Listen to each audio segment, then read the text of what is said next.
ನಮಸ್ಕಾರ. ನಮ್ಮ ಬೆಂಗಳೂರಿಗೆ ಸ್ವಾಗತ. ನಾನು ನವಿತಾ ಅಜಯ್. ಆಗಸ್ಟ್ 15ರ ಸ್ವಾತಂತ್ರ್ಯ ಸಂಭ್ರಮಕ್ಕೆ ರಾಜಧಾನಿ ಸಜ್ಜಾಗಿದೆ. ಆದ್ರೆ ಪೊಲೀಸರು ಮಾತ್ರ ಅವತ್ತು ನಡೆಯೋ 5 ಕಾರ್ಯಕ್ರಮ ಇದೆಯಲ್ಲ, ಅವರಿಗೆ ಈಗ ಟೆನ್ಷನ್ ಅನ್ನ ತಂದಿಟ್ಟಿದೆ. ಹಾಗಾದ್ರೆ ಏನು ಆ ಟೆನ್ಷನ್? ಪೊಲೀಸರ ಮುಂದಿರುವ ಚಾಲೆಂಜಸ್ ಏನು? ಈ ಸ್ಟೋರಿ ನೋಡಿ. ಆಗಸ್ಟ್ 15 ರಾಜಧಾನಿ ಪೊಲೀಸರಿಗೆ 5 ಟೆನ್ಷನ್. ಇಂದಿನಿಂದಲೇ ನಗರದೆಲ್ಲೆಡೆ ಖಾಕಿ ಸರ್ಪಗಾವಲು.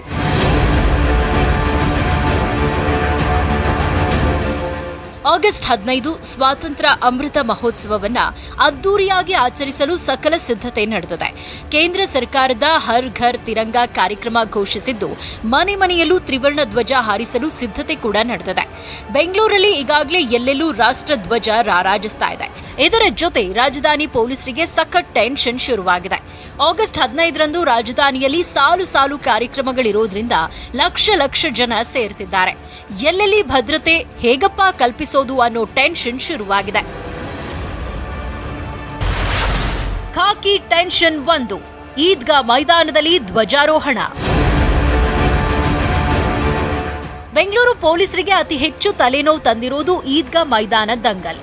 ಈದ್ಗಾ ಮೈದಾನ ಪಾಲಿಕೆಯದ್ದು. ಅಲ್ಲಿ ಧ್ವಜಾರೋಹಣ ಮಾಡ್ತೀವಿ ಅಂತ ಹಿಂದೂಪರ ಸಂಘಟನೆಗಳು ಮೊದಲಿನಿಂದಲೂ ಪಟ್ಟು ಹಿಡಿದಿದ್ವು. ಇನ್ನೊಂದ್ ಕಡೆ ಜಮೀರ್ ಅಹಮದ್ ನಾನೇ ಧ್ವಜಾರೋಹಣ ಮಾಡಬೇಕು ಅಂತ ವರಸೆ ತೆಗೆದಿದ್ರು. ಆದ್ರೆ ಮೈದಾನದಲ್ಲಿ ಧ್ವಜಾರೋಹಣ ದಂಗಲ್ಗೆ ಬ್ರೇಕ್ ಹಾಕಿದ ಸರ್ಕಾರ ಕಂದಾಯ ಇಲಾಖೆ ವತಿಯಿಂದಲೇ ಧ್ವಜಾರೋಹಣ ಮಾಡಲು ಮುಂದಾಗಿದೆ. ಇನ್ನೊಂದ್ ಕಡೆ ಗಣೇಶೋತ್ಸವವನ್ನು ಇದೇ ಮೈದಾನದಲ್ಲಿ ಮಾಡ್ತೀವಿ ಅಂತ ಈಗಾಗಲೇ ಹಿಂದೂ ಸಂಘಟನೆಗಳು ಪಟ್ಟು ಹಿಡಿದಿದೆ. ಹೀಗಾಗಿ ಈದ್ಗಾ ಮೈದಾನಕ್ಕೆ ಬಿಗಿ ಭದ್ರತೆ ಒದಗಿಸಲಾಗಿದೆ. ಇಂದು ಚಾಮರಾಜಪೇಟೆಯ ಮೈದಾನದಲ್ಲಿ ಸುಮಾರು 600ಕ್ಕೂ ಹೆಚ್ಚು ಪೊಲೀಸರು ಪಥ ಸಂಚಲನ ನಡೆಸಿದ್ರು. ಅರೆಸೇನಾ ಪಡೆ ಕೂಡ ಈದ್ಗಾ ಬಂದೋಬಸ್ತ್ನಲ್ಲಿ ಪಾಲ್ಗೊಳ್ತಾ ಇದೆ. ಧ್ವಜಾರೋಹಣದ ದಿನ ಯಾರೇ ತಂಟೆ ತಕರಾರು ತೆಗೆದ್ರೂ ಮುಲಾಜಿಲ್ಲದೆ ಕ್ರಮ ಕೈಗೊಳ್ತೀವಿ ಅಂತ ಹೆಚ್ಚುವರಿ ಪೊಲೀಸ್ ಆಯುಕ್ತ ಸಂದೀಪ್ ಪಾಟೀಲ್ ಸೂಚನೆ ಕೊಟ್ಟಿದ್ದಾರೆ. ಚಾಮರಾಜಪೇಟೆ ಭಾಗದಲ್ಲಿ ಯಾವುದೇ ರೀತಿಯಾದಂಥ ಕಾನೂನು ಸುವ್ಯವಸ್ಥೆಗೆ ಧಕ್ಕೆ ಆಗದಂಗೆ ನೋಡ್ಕೊಳ್ಳೋಕ್ಕೆ ಈಗಾಗಲೇ ಕಳೆದ ಒಂದು ವಾರದಿಂದ ನಾವು ಸಾಕಷ್ಟು ಮುಂಜಾಗ್ರತಾ ಕ್ರಮವನ್ನು ವಹಿಸಿದ್ದೀವಿ. ಅದಲ್ಲದೆ ಆಗಸ್ಟ್ 15ರಂದು ಏನು ಧ್ವಜಾರೋಹಣ ನಡೆಯಲಿದೆ, ಅದರ ಪ್ರಯುಕ್ತ ಯಾವುದೇ ಥರದ ಸಮಸ್ಯೆ ಆಗದಂಗೆ ನೋಡ್ಕೊಳ್ಳೋಕ್ಕೂ ಕೂಡ ನಾವು ಹೆಚ್ಚಿನ ಭದ್ರತೆಯನ್ನು ನಾವು ವ್ಯವಸ್ಥೆ ಮಾಡ್ತಾ ಇದ್ದೀವಿ. ಅದೇ ರೀತಿ ಕಿಡಿಗೇಡು ಏನಿದ್ದಾರೆ ಅವ್ರಿಗೂ ಕೂಡ ಒಂದು ಎಚ್ಚರಿಕೆ ಕೊಡುವಂಥದ್ದು, ಯಾವುದೇ ಥರದ ಇದಕ್ಕೆ ಕೈ ಹಾಕಿದರೆ ಅದ್ರ ಬಗ್ಗೆ ಸೂಕ್ತ ಕ್ರಮವನ್ನು ನಾವು ಕೈಗೊಳ್ತೀವಿ. ಖಾಕಿ ಟೆನ್ಷನ್ 2. ಮಾಣೆಕ್ ಶಾ ಮೈದಾನದಲ್ಲಿ ಸರ್ಕಾರಿ ಕಾರ್ಯಕ್ರಮ. ಇನ್ನೊಂದ್ ಕಡೆ ಮಾಣೆಕ್ ಶಾ ಪರೇಡ್ ಮೈದಾನದಲ್ಲಿ ಆಗಸ್ಟ್ 15ಕ್ಕೆ ಸರ್ಕಾರದ ವತಿಯಿಂದ ಸ್ವಾತಂತ್ರ್ಯ ದಿನಾಚರಣೆ ನಡೀತಾ ಇದೆ. ಸಿಎಂ ಸೇರಿ ಸಚಿವರು ಗಣ್ಯರು ಕಾರ್ಯಕ್ರಮದಲ್ಲಿ ಭಾಗಿಯಾಗ್ತಿದ್ದಾರೆ. ಹೀಗಾಗಿ ಇಲ್ಲೂ ಪೊಲೀಸರು ಹೆಚ್ಚಿನ ಭದ್ರತೆ ಕೈಗೊಳ್ಳಬೇಕಿದೆ.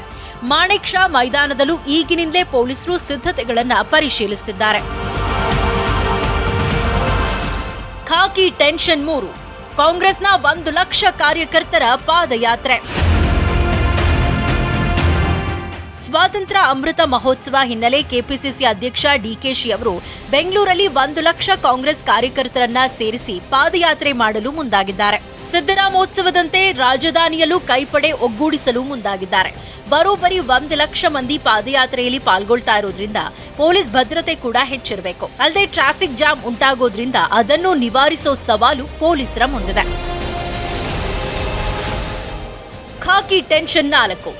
ಬಿಜೆಪಿಯಿಂದ ವಾರ್ಡ್ ವಾರು ಸ್ವಾತಂತ್ರ್ಯ ನಡಿಗೆ. ಕಾಂಗ್ರೆಸ್ನ ಪಾದಯಾತ್ರೆಗೆ ಪ್ರತಿಯಾಗಿ ಬಿಜೆಪಿ ಬೆಂಗಳೂರಿನ 198 ವಾರ್ಡ್ಗಳಲ್ಲೂ ಸ್ವಾತಂತ್ರ್ಯ ನಡಿಗೆ ಹಮ್ಮಿಕೊಂಡಿದೆ. ಕಂಠೀರವ ಸ್ಟೇಡಿಯಂನಲ್ಲಿ ಬೃಹತ್ ಕಾರ್ಯಕ್ರಮಕ್ಕೂ ತಯಾರಿ ಮಾಡಿಕೊಂಡಿದೆ. ವಾರ್ಡ್ ವಾರು ಬಿಜೆಪಿ ಕಾರ್ಯಕರ್ತರು ಪಾಲ್ಗೊಳ್ತಾ ಇರೋದ್ರಿಂದ ಪ್ರತಿ ವಾರ್ಡ್ ಮಟ್ಟದಲ್ಲೂ ಭದ್ರತೆ ಕೈಗೊಳ್ಳಬೇಕಿದೆ. ಖಾಕಿ ಟೆನ್ಷನ್ 5. ಲಾಲ್ಬಾಗ್ ಫಲಪುಷ್ಪ ಪ್ರದರ್ಶನದ ಜನಜಂಗುಳಿ.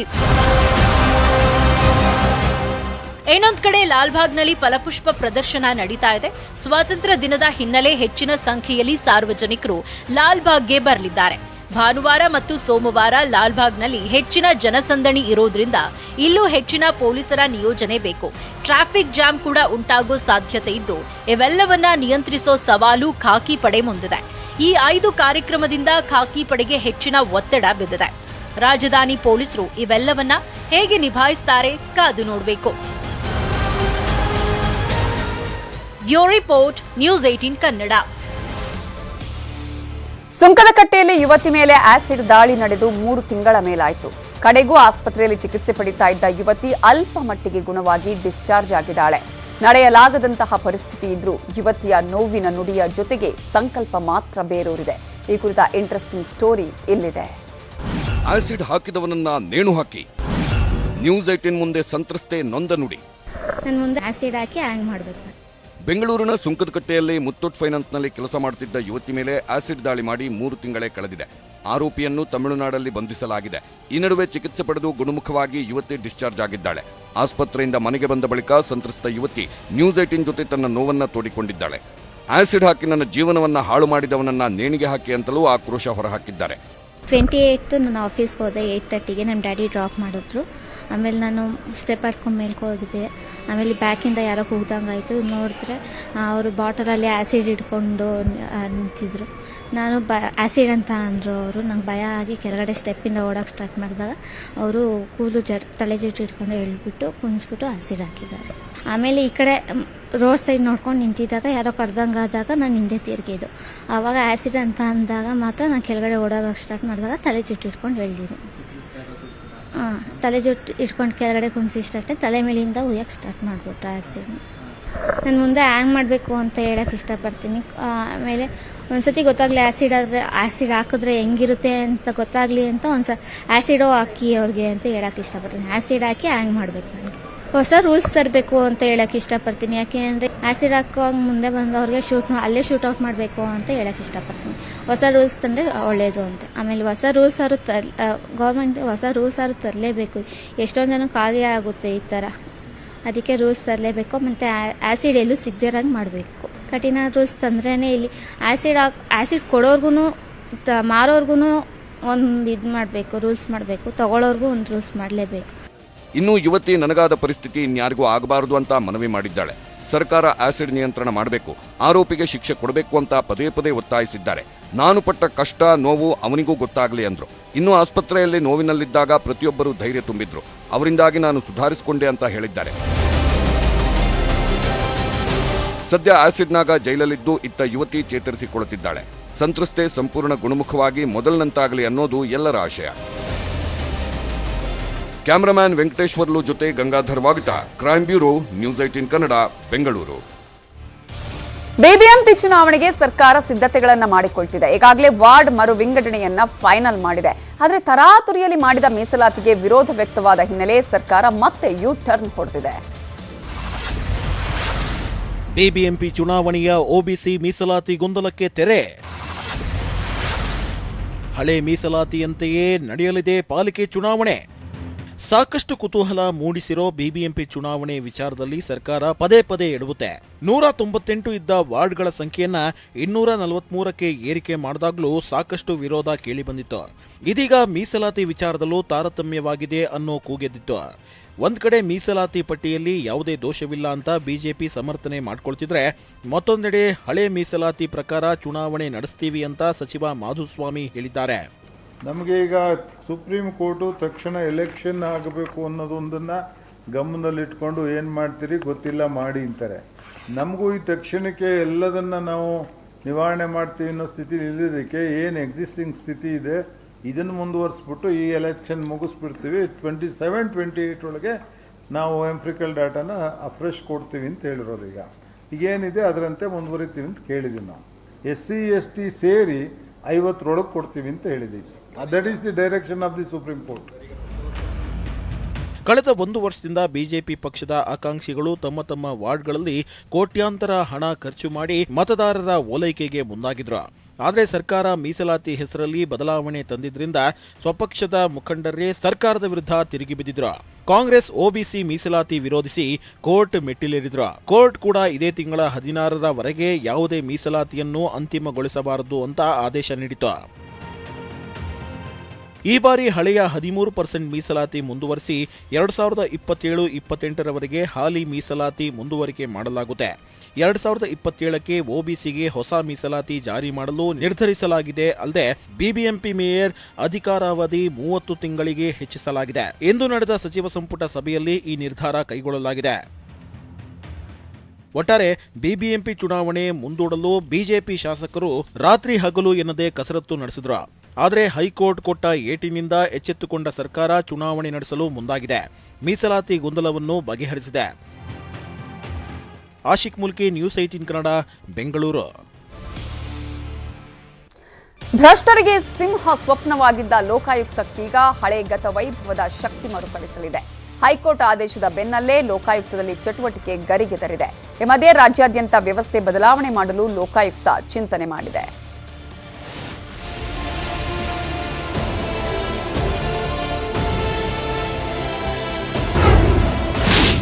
ಮತ್ತೆ ಮರುಕಳಿಸಲಿದೆ ಲೋಕಾಯುಕ್ತ ಗತವೈಭವ. ಸಂಪನ್ಮೂಲ ಕ್ರೋಢೀಕರಣಕ್ಕೆ ಲೋಕಾಯುಕ್ತ ಸಿದ್ಧತೆ. ಎಸಿಬಿ ರದ್ದು ಮಾಡಿ ಲೋಕಾಯುಕ್ತಕ್ಕೆ ಮರುಸ್ಥಾಪಿಸುವ ಬಗ್ಗೆ ಹೈಕೋರ್ಟ್ ಮಹತ್ವದ ತೀರ್ಪಿನ ಬೆನ್ನಲ್ಲೇ ಲೋಕಾಯುಕ್ತ ಅಧಿಕಾರಿಗಳು ತಯಾರಿ ನಡೆಸಿದ್ದಾರೆ. ಪ್ರಮುಖವಾಗಿ ಲೋಕಾಯುಕ್ತ ಕಚೇರಿಯಲ್ಲಿ ಎಡಿಜಿಪಿ ಸೇರಿ ಸಂಪೂರ್ಣ ಪೊಲೀಸ್ ತನಿಖಾ ಸಿದ್ಧತೆ ಮಾಡಿಕೊಳ್ಳಬೇಕಿದೆ. ಲೋಕಾಯುಕ್ತ ನ್ಯಾಯಮೂರ್ತಿ ಬಿಎಸ್ ಪಾಟೀಲ್ರ ತಂದೆ ನಿಧನ ಹಿನ್ನೆಲೆ ಸ್ವಗ್ರಾಮದಲ್ಲಿದ್ದು ಹೈಕೋರ್ಟ್ ಆದೇಶ ಪ್ರತಿ ಬಂದ ಬಳಿಕ ಆಗಸ್ಟ್ 15ರಂದು ಸಭೆ ಮಾಡುವ ಸಾಧ್ಯತೆ ಇದೆ. ಈಗಾಗಲೇ ಕಳೆದ ತಿಂಗಳು ಸರ್ಕಾರಕ್ಕೆ ಅಧಿಕಾರಿ ಮತ್ತು ಸಿಬ್ಬಂದಿ ವರ್ಗ ನೇಮಕಕ್ಕೂ ಲೋಕಾಯುಕ್ತರು ರಿಪೋರ್ಟ್ ಮಾಡಿದ್ದಾರೆ.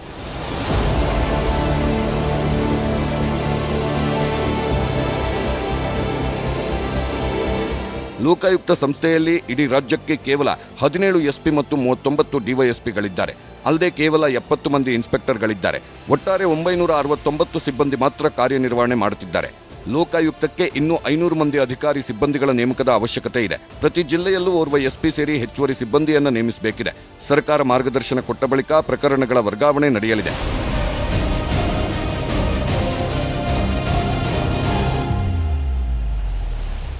ಇನ್ನು ಎಸಿಬಿಯಲ್ಲಿರೋ ಅಷ್ಟೂ ಮಂದಿ ಅಧಿಕಾರಿಗಳು ಲೋಕಾಯುಕ್ತ ಸಂಸ್ಥೆಗೆ ಬರಲ್ಲ.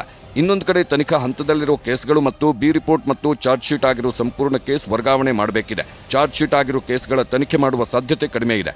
ಆದರೆ ಬಿ ರಿಪೋರ್ಟ್ ಕೇಸ್ಗಳನ್ನು ಮತ್ತೆ ರೀಓಪನ್ ಮಾಡಿ ತನಿಖೆ ನಡೆಸುವ ಸಾಧ್ಯತೆ ಇದೆ. ಹೀಗಾಗಿ ಎಸಿಬಿ ತನಿಖೆಯಲ್ಲಿ ರಿಲೀಫ್ ಪಡೆದಿದ್ದವರಿಗೆ ಲೋಕಾಯುಕ್ತರು ಇನ್ನೊಮ್ಮೆ ಬಿಸಿ ಮುಟ್ಟಿಸಲಿದ್ದಾರೆ.